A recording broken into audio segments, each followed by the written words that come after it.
Last year, the Lions swept the Vikings. Now the Vikings are looking to take one off of them. Hey, Luke, no Hutch, no problem. Welcome to the Crossover Thursday.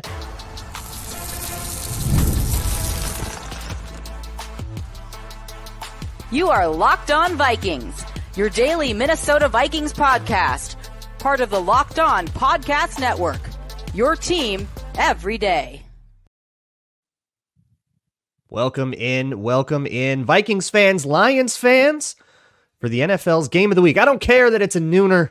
I don't care that it's just going to be like another random, it's going to be presented like another random Fox game. This is the Game of the Week. This could be the Game of the Year for the NFC, as probably the two best teams in it go toe-to-toe, which I think maybe only Matt saw coming before the season. So what's up, everybody?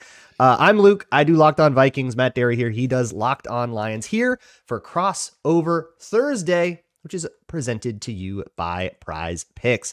Download the app and use code LOCKEDONNFL to win $50 instantly when you play $5. Matt, Luke. let's start by talking about probably the biggest headline going into this game. There's been a little bit of like sort of moving stuff around on the margins with the Vikings. They just traded for Cam Akers and other injury news that we'll get into eventually. But the big one is no Aidan Hutchinson. He's out for the season, right? Like Dan Campbell's just he's out for the season, right? Yes. I mean, you're talking 4 to 6 months. You're talking a broken tibia and fibula. Yeah. And, we all talked into the NFC North preview, and you and I have talked before. I knew the Vikings. I didn't know the Vikings were going to be this good. Okay. But I believed in them though. Yeah. I was a hater. Yes. And I said, don't sleep on them because I really like their coach and I love their D coordinator. And that's a better team than people will give credit for. Now this 5-0 start's unreal. Here come the Lions at 4-1. And it almost feels like going in without Hutchinson, that there will be Aidan Hutchinson, of course, out for the year. There will be some people that say, well, the Lions got the road win last week in Dallas. Now got to go on the road to Minnesota. There's no way without Hutch that they can do this. And, your original question about what happens without him, right now it's going to be next man up. It's going to be names that you don't know. Isaiah Thomas. No, not Zeke from the Bad Boy Pistons, but the former Bengals practice squatter. Trevor Nowaski. Maybe James Houston. Isaac Ukwu, Mitchell Agude. These are not names that Vikings fans know. Heck, most of the Lion fans don't know them, but the Lions are so thin at edge. Derek Barnes out for the year. Marcus Davenport out for the year. Aidan Hutchinson out for the year. Certainly it's going to be a concern, especially with the way Sam Darnold's been playing pitch and catch the first 5 weeks. So we'll have to see how this goes. I think for right now, it's next man up, but I believe that before November 5th, trade deadline day, the Lions will pull the trigger and bring somebody else in and make a trade. The question is who? Yeah. So they've already reached out to Hassan Reddick's team, which makes a lot of sense for them to do. We'll see if they can work something out. It's probably a little late in the week for that to affect this game. But so I looked at the last part of that Cowboys game after Hutch went out. And I talked about this on yesterday on Locked On Vikings and went into a whole bunch of detail. I actually think Lions fans might like it, but it to me looked like they've started funneling things through Josh Pascal. How do you feel about that? Well, Josh Pascal's the one guy that remains. Yeah, he's the one guy that really remains from the group of edge rushers. He's kind of an inside-outside guy. He's lined up inside and outside. You're right. He's the one guy left. I mean, at the start of the year, it's all right. We got 5 edge rushers. We got Pascal, Hutch, Davenport, Kaminsky, who got hurt, and then James Houston, who really doesn't play, and they've kind of relegated him to being deactivated. He may be active this week. We'll see. But Pascal's a good football player, and he's a guy that's going to have to play a lot of snaps. But is your number one edge? No, he's not. Good player. We'll see how this goes. I think Aaron Glenn's going to have to scheme the heck out of it. I think they're going to be sending linebackers. They're going to be showing different looks. It just hurts. I mean, this is arguably the best defensive player so far the first month and a half of the year. Hutchinson was up for defensive player of the year. He had 7.5 sacks himself. The rest of the team had 7.5. Watch out as well for Aleem McNeil. Just got paid over $24 million a year. He's been very disruptive on the inside. They'll line up at some point Pascal and 3 D tackles at one time with McNeil, Levi Onwuzurike, and DJ Reader. So look for that as well. So obviously Hutchinson is not the only story on the Lions. Jameson Williams is having the breakout that was, kind of promised and talked about for 2 years. Finally, that is coming to fruition. How's Jared Goff looking? Is that all real? What about Amon-Ra St. Brown? Is he getting more forgotten as guys like Jameson Williams kind of explode? What about, where's Sam Laporta been? He had that one flea flicker, but has otherwise been more quiet than people expected. How do you feel about this passing offense in general, and what is the shape of it? Does it look a lot different from it did last year? Well, if you would have asked me after week 3 in the Arizona game, I would have said, yeah, what's going on here? This is not the same offense. They're just not clicking. There's not that rhythm. Last 2 weeks, Seattle, the Monday night game, then the bye week, and then this past week at Dallas. I mean, they have been fantastic. It looks like the Jared Goff of 2023. It looks like the Ben Johnson of 2023, play action passing. You start with a ground game and David Montgomery pounding people 4 or 5 yards a pop. Then you throw in the change of pace with Jahmyr Gibbs. Then the play action passing game that leads to Jared Goff completing, by the way, 18 passes. He has 18 completions in all of the games that they've won and has played very well. So it's just kind of a weird number, including 18 for 18 against Seattle. Now that J-Mo's there, Luke, I don't think that takes away from Amon-Ra. I think it did in the first game of the year. But since there's been equal distribution, okay. Laporta is interesting. Like you said, the one guy that maybe hasn't had the year so far that he had last year is Sam Laporta. I just think with time, it'll get there. But right now they feel good, and that O-line is clicking, and they moved bodies last week. Boy, they really, really pounded Dallas. Just absolutely obliterated. Yeah. Oh, that was the fun kind of disrespect. Yeah. Where, like, they had a point to make. They made that point. I mean, Luke, they are up 47-9, and they split Dan Skipper, their backup out wide to run a 2-yard button hook. They're running flea flickers, a hook and ladder with Penei Sewell up 30. Yeah. That is just straight clown show disrespect on Dallas, and happy 82nd birthday, Jerry Jones. I mean, that was just, was it really on his birthday? Oh yeah.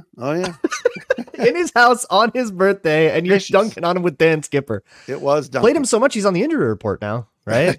Too many snaps. He'll be out there. Okay. I mean, that's the thing. The Lions knew from last year's Dallas game that, hey, Taylor Decker did report. They got hosed by the refs. And so first play of the game, over the loudspeaker, the referee says number 68 and number 70, Decker and Skipper, are both reporting. Then they tried to hit Decker on a tackle eligible play up 24.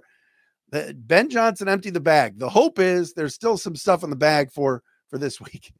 Well, yeah, I think like just putting all that stuff on tape, and then if you do want to come out in 6 or 7 O-line and run the ball all the time, you've given everybody just that much extra to think about. That's probably a little bit more the strategy than it was just kind of going and making a point. But also, I kind of wouldn't put it past Dan Campbell to do that.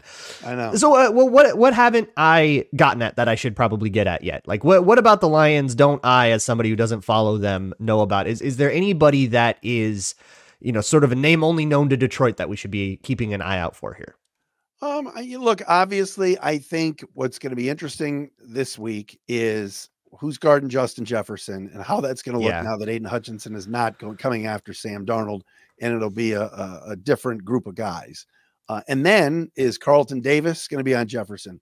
If they get Jefferson matched up on Terrion Arnold, will Arnold go way too handsy and get flagged? He's been flagged a lot. I mean, he's a rookie. He's a good football player. He's right there. Luke, he's right there with the receiver. He's right there by the ball. He's just handsy, and certain officiating crews have classic college. Yeah. And some of it hasn't. He got better this past week against Dallas, but that's just something to watch. Brian Branch is playing really well, defensive player of the week now at strong safety, moving him from that kind of slot corner, nickel corner to safety. He's been good. The safeties have been great with Joseph and Branch. The linebacking crew, Jack Campbell, they've gotten better. I'm very intrigued by the run game of the Lions versus the number 2 run defense in the league, and what you guys bring with the Vikings. That's going to be a heck of a matchup. A lot to and we'll definitely. Yeah. And one more thing, Jake Bates, rookie kicker on the road, big game, division game. How will that play out this Sunday? He was perfect this past week in Dallas, but that crowd was taken out of that game very early. Yeah, I usually would say that US Bank Stadium is the kicker friendliest, is the best place to be a road kicker. But that kind of hasn't been true this year. We'll talk more about the Vikings. We'll talk more about those matchups coming up here on the Locked On Crossover Thursday. Today's Crossover Thursday episode is brought to you by Arena Club. Arena Club is a place to get trading cards, including something like a Mahomes rookie card or whatever it is. But that's the kind of thing you'd have to spend like $2,000 or more on, and maybe you can't get there. So why don't you get an Arena Club slab pack and take your chances? So the thing about Arena Club slab packs are that they are they revolutionize the game with transparency. Their grading process is accurate, fast, and totally transparent, so you can see everything that they've put into it. So whether you're buying, selling, trading, or displaying, Arena Club is doing what collectors want, which is just be honest with them. So right now, you can get 10% off of your first slab pack or card purchase by going to arenaclub.com/lockedonnfl and use code LockedOnNFL. That's arenaclub.com/lockedonnfl, code LockedOnNFL for $10 off of your first purchase. This Crossover Thursday is also brought to you by Gametime, the best place to find last-minute tickets. If you are looking for tickets to perhaps this game, Minnesotans, or to another Lions game, Michiganders, Michiganders, you get that at Gametime. Download the Gametime app right now, and you can get last-minute tickets to anything. So if you weren't thinking you were going to go to a game, but maybe, hey, we got nothing going on Sunday, let's see what it's like. Go check out Gametime. Last-minute tickets is what they do best, and you can save up to 60% buying last minute on any number of things, from football games to potentially baseball games, or if you live in a place where those are still going on. And with Gametime ticket coverage, your purchase is covered with the most flexible customer service policy in the ticketing industry. Take the guesswork out of buying tickets with Gametime. Download the Gametime app, create an account, and use code LOCKEDONNFL for $20 off of your first purchase. Terms apply. Again, create an account and redeem code LOCKEDONNFL for $20 off. Download Gametime today. What time is it? Gametime. Take it away, Matt. Matt Dery, Luke Braun, Locked On Lions, Locked On Vikings. Let's talk about Minnesota on this Thursday crossover. Unbelievable start to the year, 5-0. Everybody said, they got to go to London and play the Jets, and the Jets are America's team, and Mike Greenberg talks about them all the time, and Aaron Rodgers. I think the Lions might be America's team. Well, I'm just work with me here, Luke. So the Vikings pound the Jets into oblivion in that game and look like the better team. What's your reaction to this? I've been dying to talk to you. I mean, 5-0, yeah. Luke. You maybe thought 0-5. What's going on? I was 0-5 is parlaying a lot, but I was thinking, they'd be kind of where we're looking at, say, the Panthers being, maybe they'll steal one game, but we're talking draft already, right? That's where I thought things would be. I thought the corners would struggle a lot more than they have. I thought the defensive line, like the run defense, would struggle a lot more than it has. And I thought Sam Darnold would struggle a lot more than he has. But all of those things have actually been strengths of the team. And here they are at 5-0. So my thing was, look, I wasn't going to buy into them just based off of preseason hype. But if they beat the Giants and then they beat the 49ers, if they went 2-0 and took one off of a team that's supposed to be a contender, my ears would perk up a little bit. And then they blow out the Texans, and then they beat the Packers, and then they go to London and they win a sloppy one in London against New York. And it's like, okay, now it's real. You can't deny it now. Yep. They've just done better than anybody's reputation said that they were supposed to, and good for them. But now, even if there is something, within the bones of this that's like fraudulent, which I actually did a statistical article on that after the Packers game, and it really does. It is statistically, they've been as sound as it feels like they've been. It's not like 2022 where there were all these, weird, like, wait, are they actually as good as their record says? No, they've been beating these teams to a pulp for the most part. But now, even if some regression is on the horizon, 500 from here on out is an 11-6 season. That gets you in the playoffs. So, like, there is something undeniably real just about the position that they are in, and that the hardest part of the schedule ends with this one. This was the gauntlet, and it ended with the Lions game after the bye. And for a while, we thought maybe the Rams, because they were a playoff team, but they're struggling a lot right now. And then you go into a half bye and you get like 3 of the bad AFC South teams, and you kind of just have to go 500 from there on out. They're in a really good spot forgetting, even if you assume regression, they're still in a really good spot. Starting 5-0 helps you. So yeah, it's been exciting. So how much of this is Sam Darnold just finally finding a place that he's comfortable, and how much is it KOC has just sprinkled some, quarterback whisperer dust on him, and it's all going so well? If you were to ask Sam Darnold, he would say the whisperer dust came in San Francisco. This has been kind of the narrative, and it was the narrative when Sam Darnold joined Minnesota. Was like, oh yeah, in San Francisco they all said, oh, he grew up a little bit, he chilled out a little bit. When he was with the Jets, when he was with the Panthers, he played hero ball a lot. He tried to force everything, and he would throw a lot of stupid interceptions doing that. And now he's a little bit more willing to take a check down on 3rd and long and punt, which is like, you want that more than you want an interception. Like he understands that a throwaway can be an okay play, or that he can use his legs and convert a 3rd and 8 on the ground if he sees that. He doesn't have to force one into a safety that's lurking and try to do everything on his own. If you execute on time and in rhythm, the offense moves. I think he's learning that lesson. That's not to say the hero ball stuff isn't there. There's still some moments, okay? There's still some weird stuff. And here's the deal. You're going to get opportunities for a turnover. Bar none, you just are going to get opportunities for a turnover. The Vikings have been giving it away 2 or 3 times a game pretty much, and it could be worse. But they've also been taking it away 2 or 3 times a game, and they've won or at least tied the turnover battle in all of their games so far. It's been buck wild.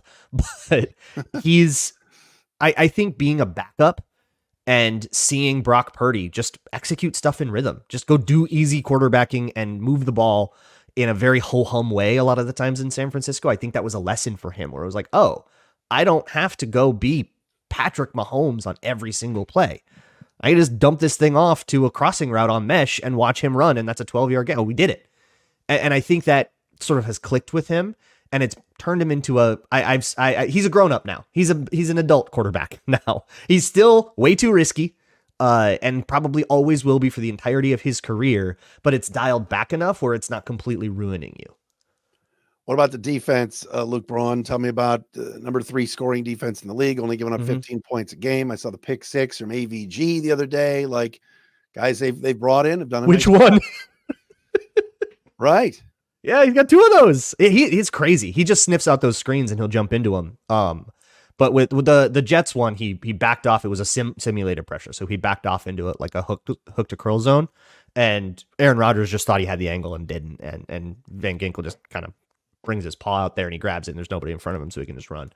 But yeah, this is, Flores gunning for a head. He's going to get a head coaching job this time. We feel about him a little, probably the way you guys feel about Ben Johnson, which is like, how did nobody hire this guy? How do we get away with this? But he is now adjusted his scheme. I mean, by the time the Lions saw the Vikings last year, he was the blueprint was out there, and Ben Johnson really solidified that. Zach Taylor really tried it by going a lot of max protect and taking shots down the field and kind of answering the blitzes that way by saying, we're just going to pick them up. And then you got 3 people in coverage. We're just going to hit a shot play on you. But to pick those blitzes up and to find those coverages was a challenge nobody really could figure out until Zach Taylor in Cincinnati. And the next game was the Lions, and Ben Johnson sort of built on that. And then Matt LaFleur built on that again, and then Ben Johnson got him again in week 18 and put up like 40 on him or whatever it was. So that has been kind of the murderer's row. Well, Matt LaFleur's offense really struggled. They basically brought all of their Tampa beaters, all of their quarters beaters, but they struggled until the game got basically out of hand. And they were in what was ultimately a too little too late comeback effort. But for the whole first half, like the game plan that Matt LaFleur brought did not work. So they've made some of those adjustments that have stopped teams from just taking the same blueprint that they lost all 4 games of the end of the season last year in. It's a different look. It's the same philosophy. We're blitzing a lot. We're playing zone behind it.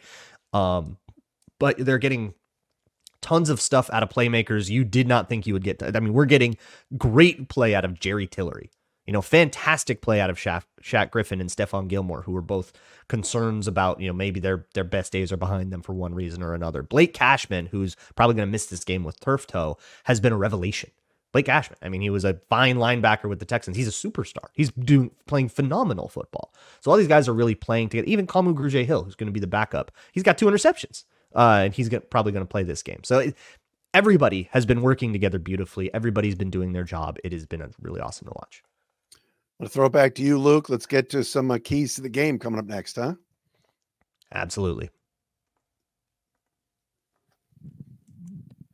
So if you want to lay a bet on this game right now, as it stands on FanDuel, the Vikings are favored by 2.5. The line keeps pushing toward the Vikings, especially with the news about Aidan Hutchinson going down.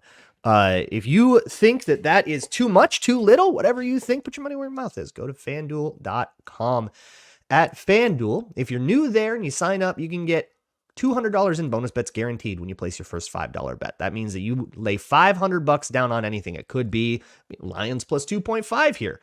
It could be something like the Vikings to score in all four, or Lions to score in all four quarters, plus 135, plus 165, respectively. Whatever it is, put $5 down on that, and you get $200 back in bonus bets, whether that wins or loses. Put it on some plus 8,000, nightmare parlay. You still get $200 back. No matter what happens, if you win or lose, you get $200 in bonus bets. That is at FanDuel, America's #1 sportsbook. Matt, do you agree with me? Is this game is for the 1 seed in the NFC? Yeah. Well, we're gonna find out what the Niners. Who's gonna take it? Kirk Cousins. Sure. He's gonna take it. The 49ers are 3-3. This is the 1 seed, baby. I mean, it's wild. It really is. Niners and Chiefs, I know, are going to get all the Fox love this week, but you're right. This is, to me, the best game on the card. And these teams are playing great football, and there's the chess match that's going to go on, and they're both physical. I'm excited for Sunday. I can't wait. So in this, it's so weird in this NFC North. It's the best division in football right now. Crazy. 4 teams have 4 or more wins through the first 6 weeks. That hasn't happened since like the 50s or something. They all 4 teams lead the league in point differential. That hasn't happened since before World War II. Crazy.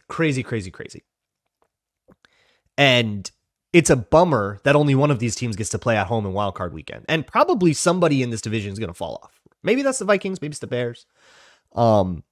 But somebody is going to fall off probably, right? Like all of these teams going, 5, 6, 7 seed is pretty unlikely. You got teams like the Seahawks and teams like a spicy Cardinals kind of that, maybe can go take this. But what do you think this thing comes down to? I have my answer. I talked a little bit about it yesterday on Locked On Vikings, but I want to hear yours first. This game, I think this game, like X factor. Like if Lions do X, they win. I really believe that the Lions have got to just pound, and this is simple, and it's maybe very cliche, but it's got to be that Dan Campbell football. It's got to be the Ragnows, the Sewells, the Deckers. Zeitler's been good, and Glasgow. That group of 5 with Skipper as that 6th, sort of ridiculous that line is. Just smashes people. The talk is Darnold, the talk is JJ, all this stuff. Aaron Jones, will he play? All these things. By the way, is Hawkinson coming back this week or no? If I had to guess, I would guess yes, but I would be making an educated guess. That is the goal. The goal was for him to be back basically after the bye. If he misses it, the way they've like approached this and talked about it, he actually would probably play in the short week after it. Like it's that close. Gotcha. So probably, and if he misses it by like a day. But regardless of all of that, if they're pounding the football, they're running Montgomery, they're running Gibbs, and they're keeping the Vikings off the field, and then they get into the red zone and then they pound it in. That's the key. To me, it's got to be what they've been doing the last few weeks. Montgomery has been amazing. He's been fantastic. So much so that they gave him a 2-year extension last week. So that's it. To me, it's that simple. I think the Lions can throw on Minnesota. They've gotten in a good rhythm, but I think they want to start off with establishing the run, getting first downs on the ground, taking the crowd out of it, and playing that bully ball that helped them win 12 games last year. What have you been saying? Yeah, and the Vikings want it. Like this is the way every Vikings game has gone, all 5 of them. They have been up by 2 or 3 scores at the end of the first quarter. Yeah, right out of the game. And the only team to score on them in the first quarter, if I recall, was the Giants, who scored a field goal on their opening possession, and that's the only time the Vikings have trailed all year. All year was the opening possession of, and that was because the Vikings fumbled in their own red zone. They have been off to as hot a starts as you could conjure, and it's taken the run game out of it. So the Lions either have to prevent that from happening and come out to a hot start themselves, or they have to be willing to commit to the run down 3 scores in the second quarter, which I wouldn't put past Dan Campbell, and I don't think is that bad of an idea, but it's hard. It's hard to not feel that thing slipping away from you and want to go chase it. But for me, it is figuring out the pass rush plan against the Vikings is going to be what this comes down to with no Hutchinson. So what do they want to do? They want to just funnel this through, a practice squad call up and say, hey, we're going to get you a whole bunch of one-on-ones. Good luck. Do they want to, they've been doing that against a tackle all year long, the Lions have, because it's been Aidan Hutchinson. Do they want to say, hey, maybe Alan McNeil versus Ed Ingram? We want that to be the matchup. And we'll have everybody else do dirty work, and we're going to make things come down to that matchup. Whatever works there for the first 2 drives of the Vikings on offense, if the Lions get a ton of pressure, it's going to come down to how the Vikings adjust there. But that might also cause the hot start that the Lions are looking for. And if Sam Darnold has forever back there, it's going to come down to, can the Lions come up with a better plan on the fly? But by then, have the Vikings gone up 14-0 like they do every single time? I think it really comes down to that. Can the Lions solve their problem right now? They're coming with the plan the Vikings haven't seen. Right. And this is the only game where that's going to be true, where you're not going to know what the Lions are going to try to do without Hutchinson. If that works, it's going to be somebody adjusting on the fly, and it's going to come down to whether or not they can do that. I think it's a great point you bring up. By the way, when it was 28-0 Minnesota at Lambeau, just the thought of you suplexing Peter Bukowski was just fantastic. Lion fans love that as well. I had to throw that in. They came up short. The Packers in that game, the Packers fans and Bukowski, they won't want to acknowledge this, but in that game, the Packers never had the ball with a chance to take the lead. It ended 31-29. They kind of backdoored it, but they backdoor covered all your halftime live bets on FanDuel. But it wasn't it was not a sweat really. And if you look at the win probability, that will show that as well. It never dipped below 80. It's crazy. I'm excited, Luke. This is going to be fun, man. Both games are going to be great this year, and happy for you that you got something to talk about here. This is fun. This is good. And the division is nuts. Can you believe this? Division is nuts. Crazy. I feel like the Vikings and Lions are the realest teams on all of this, and I hope for our sake that the Bears and the Packers are the ones that fall off, but it's just the way the NFL goes. The way it starts is never the way it ends. There's just people are going to present different challenges to you and all that. But this one just feels so huge, especially because the season ends in Ford Field for the Vikings. The season ends with that. And if this keeps up, if these two teams keep trading blows from afar like this, division might come down to that one, and that means that the result of this one is going to really make a difference. No question. So yeah, this has immense playoff implications in mid-October. Love to see it. Me too. All right, brother. For Vikings Lions game, usually we got Tom Brenneman trying to in blowout mode by the fourth quarter. I don't even know, who do we have for this game? Is this a? I can look it up, but it's probably. I think it's Adam Amin and Olsen. Is it not? It is Greg Olsen. Yeah. That'll be good. Yeah. It's the noon game A team, right? Yeah. Well, Joe Davis is doing World NLCS, so Adam does a good job. And they got that, and then they got the Chiefs 49ers game. But, that's the big one. They gave us the next one. Yes, sir. It'll be aired all over the place. So Vikings fans, I always tell you to do this. Go check out Locked On Lions this week. Matt's great. He does great work over there. And Lions fans, you are more than welcome to come hang out. I do think that you actually will like the Wednesday episode. I talked a lot about the Lions defensive line and kind of what I think they're trying to do, and some theories for what I think they might try to do against the Vikings. So you might enjoy that. But for Matt Dery, I am Luke Braun. This has been Crossover Thursday. Thank you all so much for hanging out, and we'll see you next time.